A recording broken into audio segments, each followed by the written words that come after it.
नमस्कार साथियों, स्वागत है आपका अपने YouTube चैनल दातार क्लासेस में।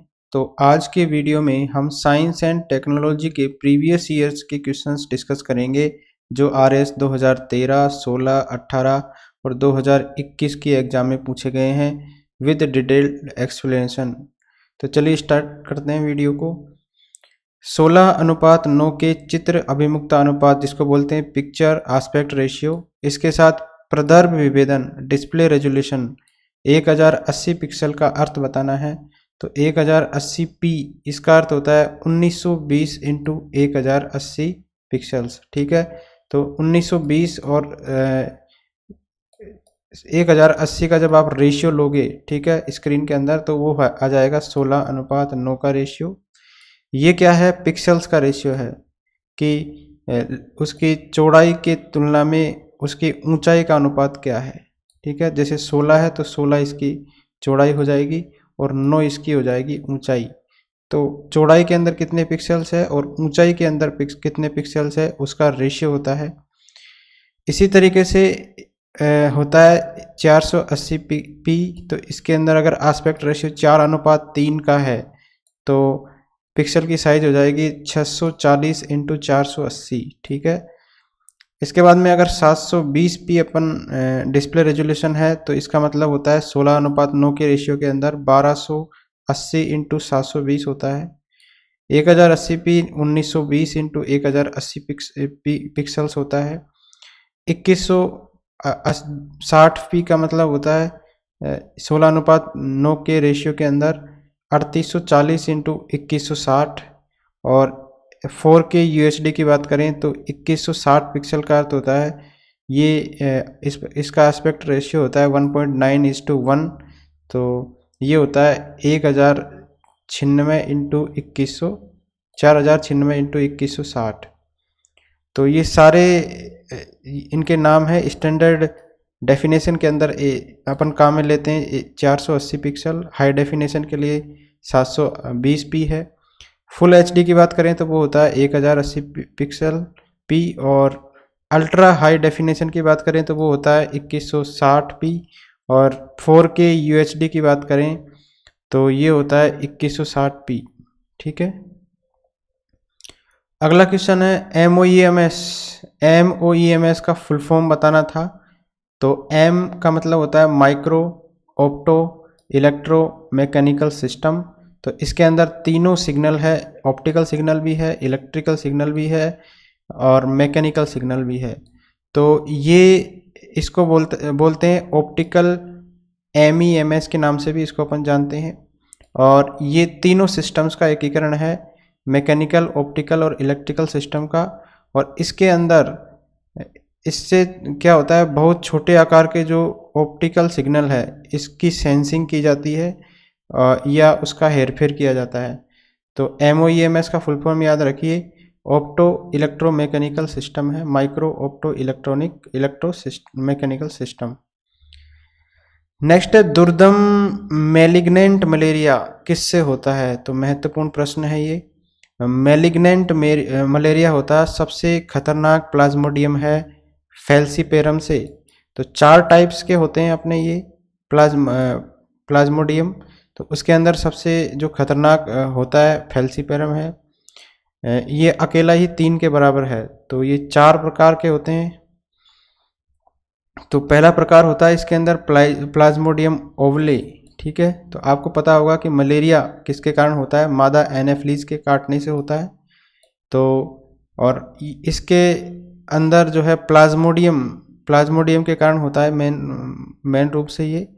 और ये अपने शरीर में प्रवेश करता है स्पेरोजाइट्स के रूप में। और किसके द्वारा संक्रमित होता है इंसान? मच्छर के द्वारा। तो ये जो परजीवी होता है मलेरिया का परजीवी, इसको अपना जीवन साइकिल पूरा करने के लिए 2 परपोषी की आवश्यकता होती है। तो एक तो होता है मानव और एक हो जाता है मच्छर। ठीक है, तो मच्छर तो रहता है, मच्छर संचारण करता है, संक्रमित करता है इंसान के अंदर, जिसके कारण हो जाता है मलेरिया।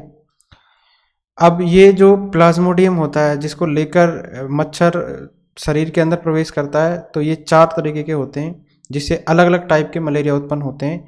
इसमें पहला है प्लाज्मोडियम ओवले, प्लाज्मोडियम ओवले के कारण मलेरिया होता है बिनाइन टर्सियन मलेरिया, ठीक है। तो ये जो है इसकी ऊष्मायन अवधि होती है 14 दिन की, और यह जो है यह प्रजाति जो है पश्चिमी अफ्रीका और दक्षिणी अमेरिका के अंदर पाई जाती है। तो आपको इतना याद रखना है इसके अंदर कि प्लाज्मोडियम ओवले से कौन सा मलेरिया उत्पन्न होता है, तो बिनाइन टर्सियन। दूसरे टाइप का है प्लाज्मोडियम वाइवेक्स, वाइवेक्स के कारण भी बिनाइन टर्सियन होता है, और इसकी ऊष्मायन अवधि होती है 14 दिन की, ठीक है। और इसके अंदर बुखार आता है 48 घंटे के बाद, किसके कारण क्या बन जाते हैं, मेरोजोइड्स बन जाते हैं, जिसके कारण बुखार आ जाता है इंसान में।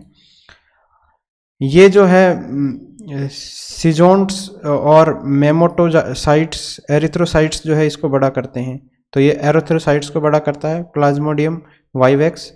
तीसरा प्लाज्मोडियम है मलेरिया, ये जो है क्वार्टन मलेरिया उत्पन्न करता है। कौन सा मलेरिया, क्वार्टन मलेरिया। इसकी ऊष्मायन अवधि होती है 27 से लेकर 30 दिन की। तो ऊपर के जो हमने दोनों पढ़े हैं ओवले और वाइवेक्स, इनकी 14-14 दिन की होती है। ओवले के कारण जो मलेरिया होता है वो टर्सियन मलेरिया होता है, वाइवेक्स के कारण जो मलेरिया होता है वो भी बिनाइन टर्सियन होता है। मलेरिया के कारण होता है क्वार्टन मलेरिया, और इसकी ऊष्मायन अवधि होती है 27 से 30 दिन की। बुखार इसके अंदर आएगा 72 घंटे के बाद, ठीक है।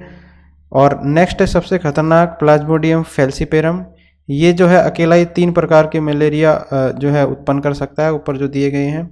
और इसके अंदर जो हमारा क्वेश्चन था मैलिग्नेंट टर्सियन मलेरिया, इसके कारण उत्पन्न हो जाता है। सबसे घातक प्रजाति है और इसकी अवधि होती है 12 दिन की, ठीक है। 12 दिन की अवधि होती है। इससे ऊपर वाले की जो मलेरिया है इसकी होती है 27 से 30 दिन की, वाइवेक्स की होती है 14 दिन की, और इसके अलावा ओवले की होती है 14 दिन की।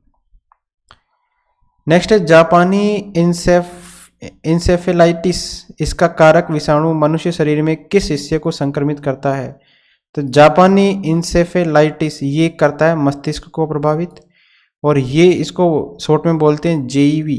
जेईवी जो है एक डेंगू, पीला बुखार और वेस्ट नाइल वायरस से संबंधित है, एक फ्लेवी वायरस है, ठीक है, फ्लेवी वायरस है ये एक।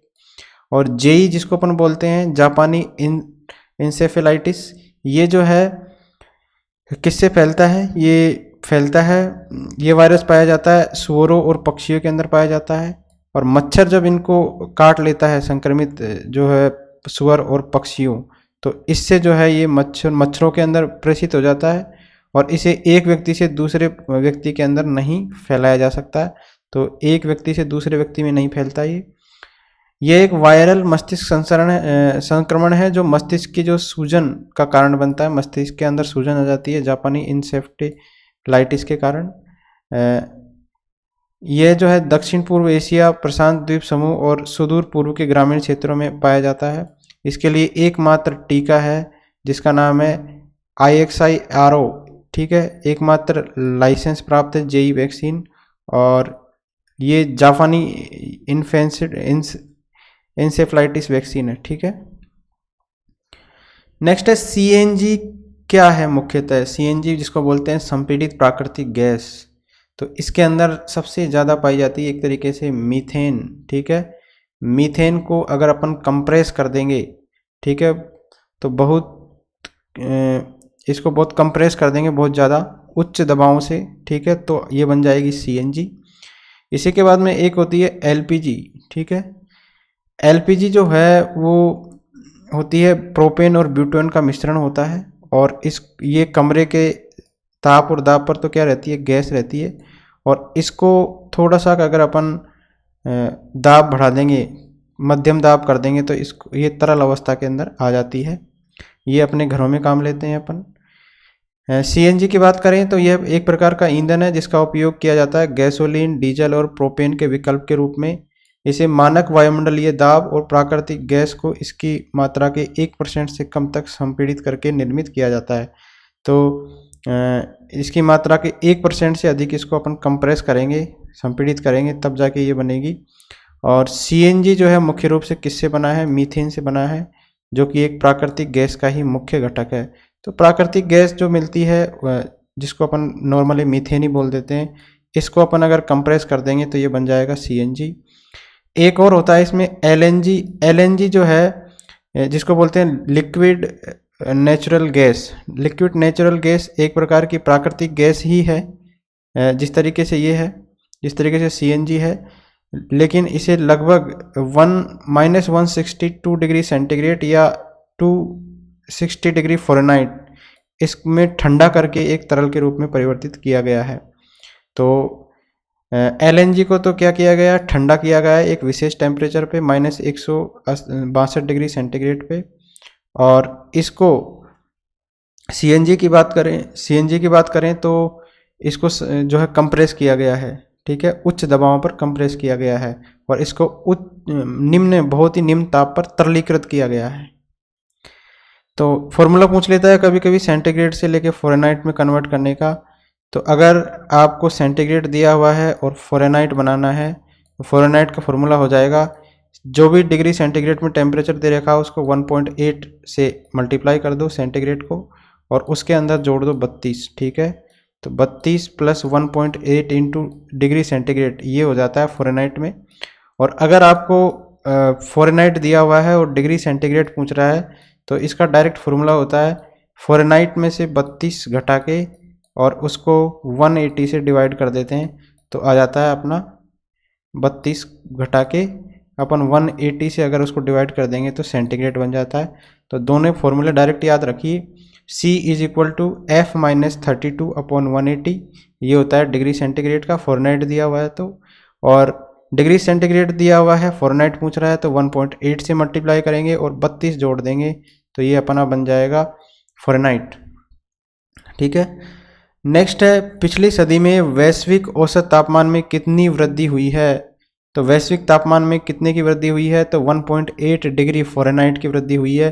तो ये लगभग है 1.1 डिग्री सेंटीग्रेड, और ये किसके अनुसार है, international inter government panel on climate change IPCC के अनुसार। नेक्स्ट क्वेश्चन है 2021 का, विज्ञान और प्रौद्योगिकी विभाग के अधीन कार्यरत राज्य रिमोट सेंसिंग एप्लीकेशन सेंटर कहाँ पर स्थित है। राज्य का जो है विज्ञान और प्रौद्योगिकी विभाग राजस्थान के अंदर स्थापना हुई इसकी 1983 के अंदर, ठीक है। राज्य के अंदर विज्ञान और प्रौद्योगिकी की स्थापना कब हुई है, 1983 के अंदर, और इसके अंदर रिमोट सेंसिंग एप्लीकेशन सेंटर स्थित है जोधपुर के अंदर, तो याद रखिए। तो नेशनल रिमोट सेंसिंग सेंटर है हैदराबाद तेलंगाना के अंदर, और भारतीय सुदूर संवेदन संस्थान है देहरादून उत्तराखंड के अंदर। राजस्थान की बात करें तो अजमेर, बीकानेर, कोटा, जोधपुर और उदयपुर में जो है इसके माध्यम से जो है विभाग के विभिन्न कार्यक्रमों को संपादित किया जाता है। कार्यक्रमों के अलावा एक है जो हमारा क्वेश्चन है, राज्य रिमोट सेंसिंग एप्लीकेशन सेंटर, ये है जोधपुर के अंदर, ठीक है। और एक क्वेश्चन आपका बन सकता है कि राज्य के अंदर विज्ञान पार्क बनाए गए हैं, तो कहाँ कहाँ बनाए गए हैं विज्ञान पार्क। तो विज्ञान पार्क बनाए गए हैं राजस्थान में जयपुर, नवलगढ़ और झालरापाटन झालावाड़ के अंदर। तो ये तीनों याद रखिए, जयपुर, नवलगढ़ और झालरापाटन झालावाड़ के अंदर विज्ञान पार्क स्थापित किए गए हैं। और ये जो कन्फ्यूजिंग है ये भी पूछ लेते हैं कि नेशनल रिमोट सेंसिंग सेंटर, ये इंग्लिश वाला तो है हैदराबाद तेलंगाना के अंदर, और हिंदी की बात करें भारतीय सुदूर संवेदन संस्थान, तो ये है देहरादून उत्तराखंड के अंदर, तो ऐसे याद रख लीजिए। नेक्स्ट है क्वांटम डॉट है। क्वांटम डॉट क्या है, ये है अर्धचालक नैनो संरचना। और क्वांटम डॉट्स की बात करें तो ये जो है इलेक्ट्रॉनों का एक स्थान से दूसरे स्थान पर संचरण करते हैं। जब पराबैंगनी प्रकाश जो है इन अर्धचालक नैनो कणों से टकराता है तो इनके द्वारा विभिन्न रंगों के प्रकाश का उत्सर्जन किया जाता है। तो प्रकाश जब इनसे टकराएगा तो विभिन्न रंगों का प्रकाश का उत्सर्जन होगा। और एकल परमाणु के स्तर पर ये कोशिकीय प्रतिक्रियाओं का अध्ययन करने के अंदर सक्षम है, मतलब कोशिका की जो प्रक्रियाएं हैं उनका अध्ययन करने के लिए काम आते हैं अर्धचालक नैनो संरचना। और कैंसर जैसे रोगों के निदान और उपचार के अंदर भी ये सहायक हो जाते हैं। नेक्स्ट है स्टेथोस्कोप में रोगी की दिल की धड़कन की ध्वनि डॉक्टर के कानों तक किस तरीके से पहुंचती है। स्टेथोस्कोप लगाता है उससे ध्वनि पहुंच जाती है धड़कन की, तो कैसे पहुंचती है वो, तो तो ये पहुंचती है ध्वनि के बहु परावर्तन के द्वारा, मतलब जो बीच में अवरोधक आएंगे इसके, तो वहाँ जैसे यहाँ से आगमन होगा इसका ध्वनि का, तो ये बहुत सारे अवरोधों से होकर गुजरेगी, तो ये अवरोधों से इसका परावर्तन होता जाता है, और परावर्तन होता होता ये धीरे धीरे परावर्तन बढ़ता जाता है, और मनुष्य के कान तक आते आते, ठीक है, ये बहुत अधिक हो जाता है, मतलब साउंड बहुत ज़्यादा हो जाता है, यहाँ से बहुत मिनिमाइज साउंड आता है, और अवरोधक से टकराने के बाद परावर्तित होते हुए ये ध्वनि जो है मनुष्य के कान तक पहुँचती है बहुत अधिक। तो इसी के सिद्धांत पर कार्य करता है स्टेथोस्कोप। तो ध्वनि की तीव्रता को बढ़ाने के लिए है ये ध्वनि का बहुपरावर्तन, इसका सिद्धांत काम में लिया जाता है। अगला है माता गर्भस्थ शिशु RH रक्त प्रकार विसंगति की समस्या उत्पन्न हो सकती है यदि माता तो है क्या और गर्भस्थ शिशु क्या है, तो RH सहित है या RH हीन है।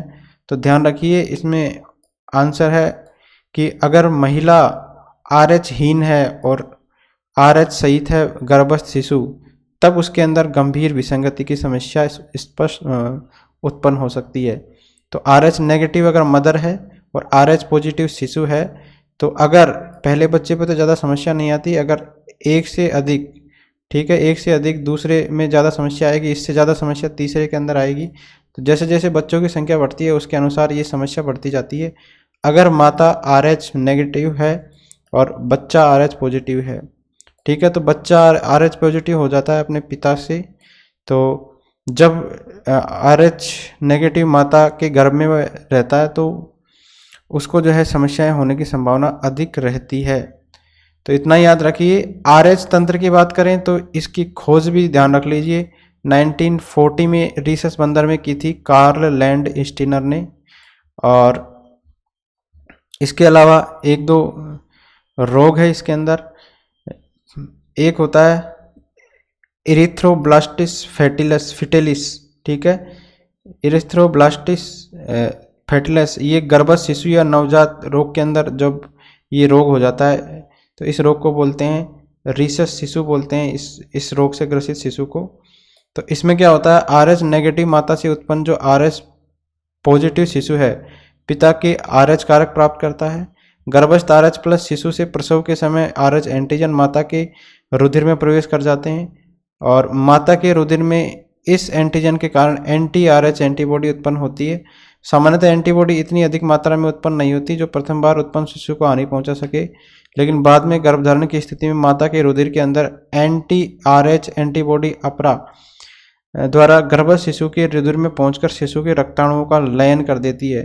तो ध्यान रखिए कि शिशु के जब रक्ताणु का लयन हो जाएगा तो उसके अंतर्गत गर्भस्थ शिशु को एक बीमारी हो जाएगी, इसका नाम है इरिथ्रोब्लास्टिस फेटिलिस और इसी को बोलते हैं रीसस शिशु, ठीक है। तो इस तरीके से जो उत्पन्न शिशु होता है वो होता है रीसस शिशु। अगला है ट्राइसोमी 21। ट्राइसोमी 21 को निम्न में से किस नाम से जाना जाता है, तो इसको बोलते हैं डाउन सिंड्रोम के नाम से। तो अलग अलग ट्राइसोमी है, पटाउ सिंड्रोम की ट्राइसोमी है ट्राइसेमी 13, एडवर्ड की है ट्राइसेमी 18 और डाउन की है ट्राइसेमी 21। तो तीनों याद रखिए, ये आ सकते हैं इस बार। पटाउ की ट्राइसेमी है 13 है, एडवर्ड की है 18 और डाउन की है 21। नेक्स्ट है रक्षा अनुसंधान और विकास संगठन का आदर्श वाक्य पूछा था, तो बलस्य मूलम विज्ञानम है। इसकी स्थापना हुई है 1958 के अंदर और ये जो है भारत सरकार के रक्षा मंत्रालय का रिसर्च एंड डेवलपमेंट विंग है। इसका आदर्श वाक्य है बलस्य मूलम विज्ञानम और ये एस्टेब्लिश जब किया गया था तो ये किया गया था भारतीय सेना के तत्कालीन पहले से चल रहा था टेक्निकल डेवलपमेंट एस्टेब्लिशमेंट और डिफेंस साइंस ऑर्गेनाइजेशन DSO के साथ directorate of technical development and production DTDP के संयोजन से इसका निर्माण हुआ है। 1958 के अंदर इसकी स्थापना की गई है, मतलब इनको मिला दिया तो ये बन गया DRDO। अगला निम्नलिखित में से कौन सा एक जूनोटिक रोग नहीं है, जूनोटिक रोग, ठीक है, जिसको जूनोज इसका बहुवचन है, ये है म्यूकोरमाइकोसिस। म्यूकोरमाइसिस ये जूनोसिस रोग जो है वह रोग होता है जो प्रजातियों के बीच जानवरों से मनुष्य के अंदर फैलता है। ऐसा रोग, ये जूनोटिक रोग ऐसा रोग होता है जो जानवर जो होते हैं उनसे मनुष्य के अंदर फैलता है। तो रेबीज फैलता है जानवरों से मनुष्य में, प्लेग फैलता है और सार्स फैलता है। लेकिन ये म्यूकोरमाइकोसिस ये किसके कारण होता है? ये म्यूकोरमाइसिस होता है मिट्टी, पौधों, खाद और सड़ने वाले फलों और सब्जियों में पाए जाने वाला जो म्यूकर मोल्ड है उसके संपर्क में आने से ये रोग हो जाता है, म्यूकोरमाइकोसिस। बाकी रोग जो है जानवरों से होते हैं मनुष्य के अंदर। ये सारे जो रोग है, rabies, plague, SARS, zoonotic influenza, salmonellosis, West Nile विषाणु और प्लेग। निम्न में से कौन से विटामिन्स वसा के अंदर घुलनशील है? तो ध्यान रखिए बी और सी विटामिन जो है, ठीक है, बी और सी के अलावा, बी और सी है ये पानी में घुलनशील है, इसके अलावा जो है वो सारे वसा के अंदर घुलनशील है। तो इसके अंदर ऑप्शन है ए और डी, ये वसा के अंदर घुलनशील होंगे। निम्न में से कौन सा आवर्ती बैंड इनसेट या जीसेट उपग्रह संचार के लिए उपयोग में नहीं लिया जाता है? तो ये मीडियम फ्रीक्वेंसी, मध्यम आवर्ती वाला नहीं लिया जाता है। बाकी के सी बैंड, कू बैंड और का बैंड, तो इनकी आप आवर्ती याद रख लीजिए बस। तो एल बैंड की आवृत्ति होती है 1 से 2 गीगाहर्ट्ज, एस बैंड की होती है 2 से 4 गीगाहर्ट्ज, सी बैंड की होती है 4 से 8 गीगाहर्ट्ज, एक्स बैंड की होती है 8 से 12 गीगाहर्ट्ज, कू बैंड की होती है 12 से 18 गीगाहर्ट्ज और का बैंड की होती है 26 से 40 गीगाहर्ट्ज। तो इसके अंदर जो काम आती है, जैसे मेन रूप से काम आती है अपनी एस बैंड के अंदर, तो एस बैंड के अंदर जो फ्रीक्वेंसी काम आती है वो आती है 10.7 गीगाहर्ट्ज से लेके 12.75 गीगाहर्ट्ज की, ठीक है। तो गीगाहर्ट्ज ये वाली जो है कू बैंड की है, ये फ्रीक्वेंसी काम में आती है ज़्यादातर उपग्रह सेवाओं के लिए। तो ये कू बैंड के अंतर्गत आती है 12 से 18 गीगाहर्ट्ज की रेंज के अंदर। और एक है का बैंड, इसके अंदर संचार उपग्रह के लिए 27.5 गीगाहर्ट्ज से 31 गीगाहर्ट्ज का बैंड का अपलिंक होता है, ये फ्रीक्वेंसी इसके अंदर आती है। तो एक होता है एक्स बैंड, एक्स बैंड याद रख लीजिए, क्रॉस से याद रख लीजिए कि ये मुख्य रूप से सेनाओं के द्वारा उपयोग में लिया जाता है और सेना के अंदर जो पनडुब्बियाँ होती है, सॉरी राडार होती है, उसके अंदर ये काम आता है ज़्यादातर एक्स बैंड। नेक्स्ट है नाबी एमजी क्या है? तो नाबी एमजी है गेहूं की एक किस्म और इसको जो है मेरू गेहूं का नाम दिया गया था भारतीय कृषि अनुसंधान परिषद के द्वारा और नेशनल एग्री फूड बायोटेक्नोलॉजी ने इसका नाम दे दिया नाबी एमजी। इसके अंदर क्या होता है, फाइबर कंटेंट होता है बहुत ज़्यादा और इसे कैंसर और डायबिटीज रोगियों के लिए गुणकारी बताया गया है। अगला है भारत इलेक्ट्रॉनिक्स लिमिटेड बीईएल और इसरो के सहयोग से क्या बनाता है? ठीक है, बेल इसरो के सहयोग से क्या बनाता है? तो ये बनाता है गैलियम आर्सेनाइड और सौर सेल, ठीक है। नेक्स्ट है निम्नलिखित में से कौन सा एक गैर सेलुलोजी रेशे का उदाहरण है? तो दो तरीके के रेशे होते हैं, एक तो सेलुलोजी रेशे जिसको प्राकृतिक रूप से जो पाए जाते हैं उनको बोलते हैं प्राकृतिक रेशे, ये सेलुलोजी रेशे। एक होते हैं कृत्रिम रेशे या गैर सेलुलोजी रेशे। तो प्राकृतिक रेशों के अंदर आता है कपास, ऊन, रेशम, सन, पटसन, लिनन, जूट। और गैर सेलुलोजी रेशों के अंदर आ जाता है अपने नायलॉन, टेरिलिन, डेक्रोन, टेरिन आदि, ठीक है। तो ये कृत्रिम रूप से बनाए जाते हैं, तो इसके अंदर अपना ऑप्शन हो जाएगा डी, ये जो है कृत्रिम रेशा है। नेक्स्ट है सामान्य टीवी रिमोट कंट्रोल में उपयोग की जाने वाली तरंगे कौन सी होती है? तो इसके अंदर अपन अवरक्त किरणें काम लेते हैं। तो ध्यान रखिए अवरक्त किरणें अपने को दिखाई नहीं देती। क्यों नहीं दिखाई देती? क्योंकि ये जो है इनकी जो तरंग दैर्ध्य है दृश्य प्रकाश यानी विजुअल लाइट इसकी तुलना में अधिक होती है, लेकिन रेडियो तरंगों की तुलना में कम रहती है।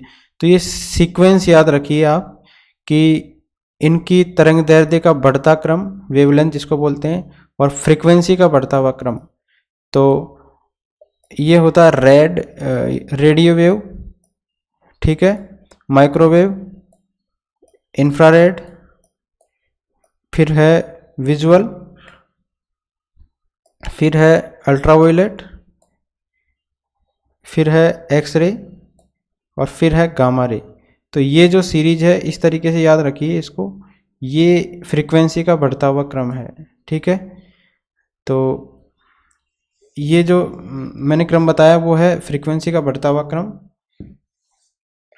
नेक्स्ट है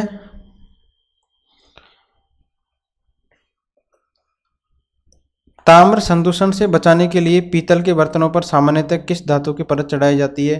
तो ताम्र संदूषण से बचने के लिए इस पर चढ़ाते हैं अपन रांगे की या टिन की।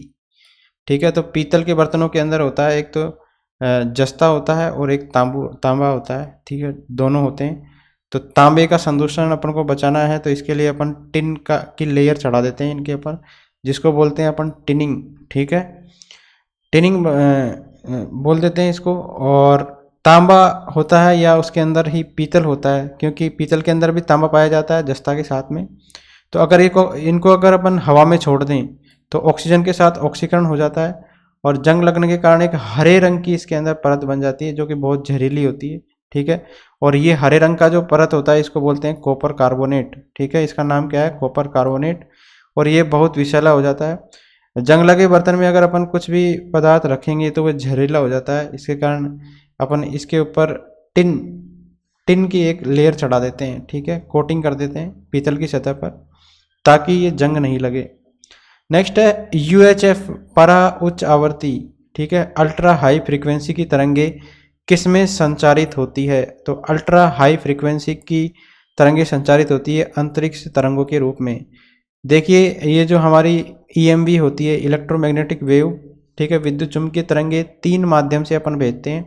पहला माध्यम है भूमि तरंग संचरण। तो इसके अंदर मतलब एक स्थान से दूसरे स्थान पर तरंग को भेजते हैं इस तरीके से। तो इसमें direct line of site communication होता है एक तरीके से। और इसके अंदर अपन 500 किलोमीटर तक का एरिया, मतलब उस तरंग को अपन 500 किलोमीटर के एरिया तक भेज सकते हैं भूमि तरंग संचरण के द्वारा। इसके बाद में इसके अंदर इनकी जो आवृत्ति रखी जाएगी वो 1 मेगाहर्ट्ज से कम रखी जाती है इनकी भूतरंग संचरण के अंदर।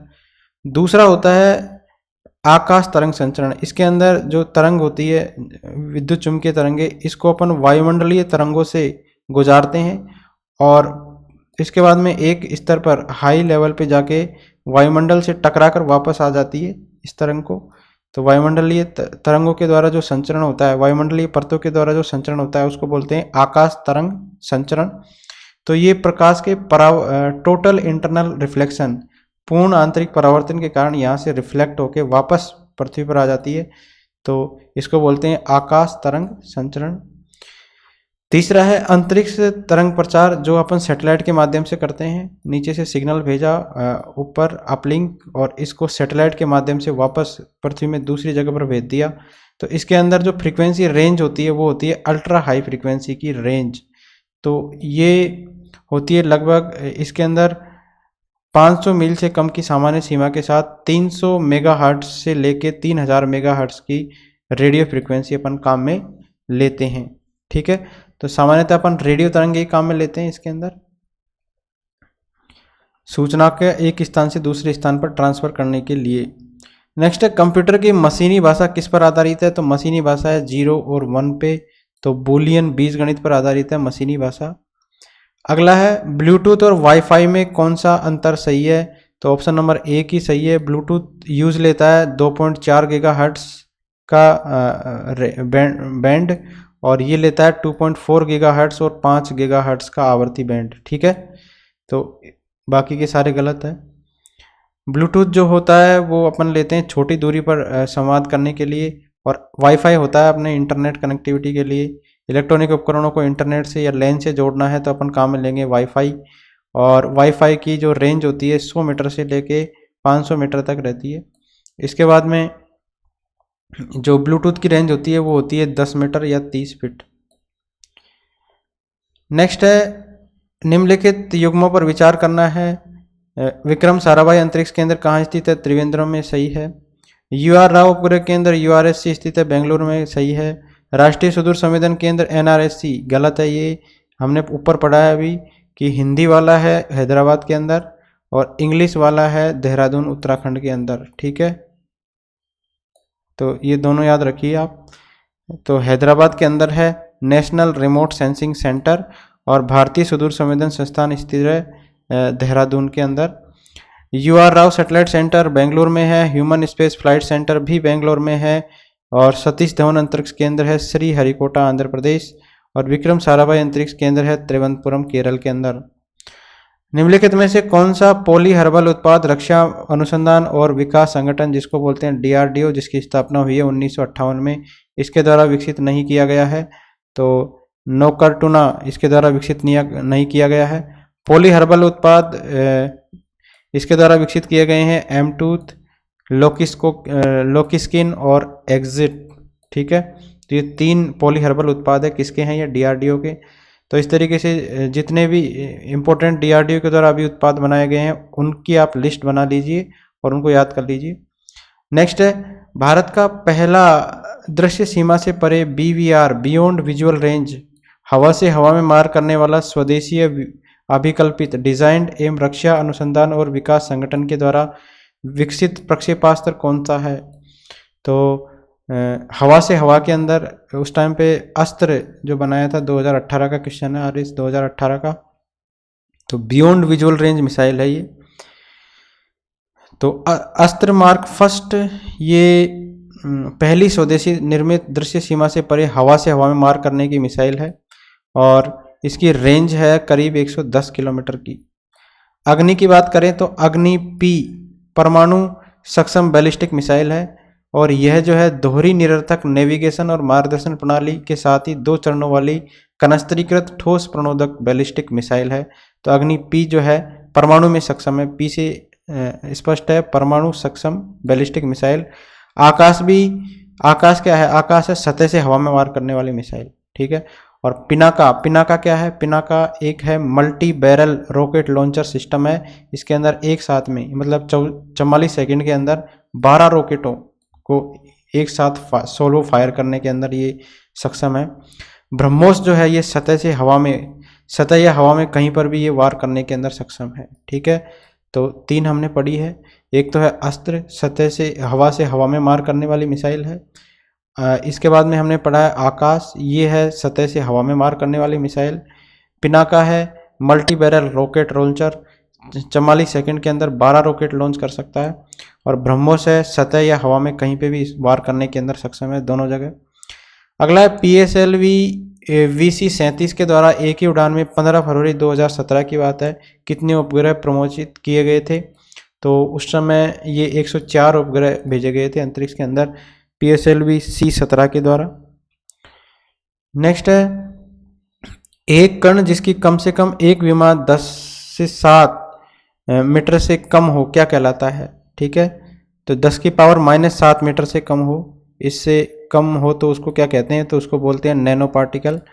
देखो मिली, फिर माइक्रो, फिर नैनो, फिर पीको, फिर फेम्टो, फिर एटो, फिर जेप्टो, फिर योटो। तो 10 टू पावर -3 फिर -3 बढ़ाते जाइए तो ये आ जाती है सीरीज। तो मिली में 10 टू पावर -3, माइक्रो में 10 टू पावर -6, नैनो में 10 टू पावर -9 होती है। तो इसके बाद में है इससे कम है पीको 10 टू पावर -12। तो अब अपने से क्वेश्चन पूछा है नैनो वाला, तो ये नैनो वाली सीरीज है 10 टू पावर -7 से कम की सीरीज। ठीक है, नेक्स्ट है कॉलम 1 को कॉलम 2 से सम्मिलित करना है। तो द्राक्षा शर्करा ये ग्लूकोज को ही बोलते हैं, फल शर्करा फ्रक्टोज के अंदर है, दुग्ध शर्करा लैक्टोज के अंदर है, चीनी के अंदर पाया जाता है क्या? सुक्रोज पाया जाता है, और स्टीविया जो है नेचुरल स्वीटनर है। तो इस तरीके से ये हमारा ऑप्शन नंबर 3 सही हो जाएगा। नेक्स्ट है मानवों में गुणसूत्र संख्या 21 की त्रिगुण सूत्रता किसके लिए उत्तरदायी है? अगर मान लो गुणसूत्र संख्या 21 की ट्राइसोमी हो गई, तो अपन ने ऊपर पढ़ा था ट्राइसोमी 21, 13 और 18। तो ट्राइसोमी 21 जो है ये कौन से सिंड्रोम के लिए है? तो डाउन सिंड्रोम के लिए है। वापस रिपीट हो गया, 2021 में भी आया है और 2018 के अंदर भी आया है। नेक्स्ट है मानव गतिविधियों को प्रत्यक्ष और अप्रत्यक्ष आलम्बन प्रदान करने में उत्पन्न ग्रीन हाउस गैसों की कुल मात्रा को क्या कहते हैं? तो मानव गतिविधियों की प्रत्यक्ष और अप्रत्यक्ष आलम्बन प्रदान करने के लिए जो ग्रीन हाउस गैसें हैं उनकी कुल मात्रा को कहते हैं कार्बन पदचिन्ह, कार्बन फुटप्रिंट। ठीक है, तो एक कार्बन फुटप्रिंट प्रत्यक्ष और अप्रत्यक्ष रूप से किसी व्यक्ति की जीवन शैली और गतिविधियों का समर्थन करने के लिए उत्पादित ग्रीन हाउस गैसों की पूरी मात्रा से मेल खाता है। कार्बन फुटप्रिंट को आमतौर पर एक वर्ष की अवधि के दौरान CO2 के बराबर टन के अंदर मापा जाता है और उन्हें एक व्यक्ति, एक संगठन, एक उत्पाद या एक घटना के साथ जोड़ा जा सकता है। तो कार्बन फुटप्रिंट क्या काम में आते हैं? ट्रैक करने के लिए काम आता है। ठीक है, ठीक है, किसी घटना के बारे में जानकारी प्राप्त करने के लिए जो है कार्बन फुटप्रिंट का उपयोग किया जाता है। कार्बन फुटप्रिंट के लिए ग्रीन हाउस गैसों को भी ध्यान में रखा जाता है। ग्लोबल वार्मिंग पर व्यक्तिगत व्यवहार के प्रभाव को कार्बन फुटप्रिंट से समझा जाता है। ठीक है, तो ग्लोबल वार्मिंग, ठीक है, व्यक्ति के प्रभाव क्या क्या हो रहा है ग्लोबल वार्मिंग पर, तो ये भी इसके द्वारा पता किया जाता है। WHO के अनुसार कार्बन फुटप्रिंट जीवाश्म ईंधन से जलने से उत्पन्न कार्बन डाइऑक्साइड की मात्रा पर आपकी गतिविधियों के प्रभाव का एक माप है और इसे टन में उत्पन्न CO2 उत्सर्जन के भार के रूप में व्यक्त किया जाता है। ठीक है, तो CO2 की मात्रा पर, CO2 की कितनी मात्रा होती है वो किससे पता लगाया जाता है? कार्बन फुटप्रिंट के द्वारा। अगला है, अम्ल वर्षा के लिए निम्नलिखित में से कौन से पर्यावरण प्रदूषक उत्तरदायी है? तो कौन से पर्यावरण प्रदूषक उत्तरदायी है? तो ये है नाइट्रस ऑक्साइड और सल्फर डाइऑक्साइड। इसके कारण जो है अम्ल वर्षा हो जाती है।